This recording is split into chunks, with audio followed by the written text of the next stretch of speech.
যেখানেই ডিম পাড়ার প্রস্তুতি নিতে যাচ্ছে, অন্য হাঁসগুলো এসে তাদের মেরে তাড়িয়ে দিচ্ছে।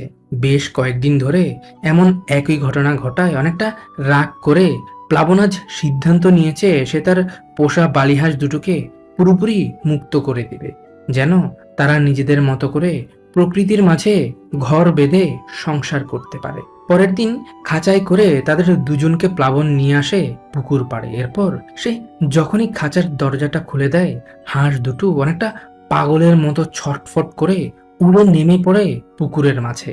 জীবনের প্রথম এত পানি দেখে তারা দুজন যেন আনন্দে আত্মহারা।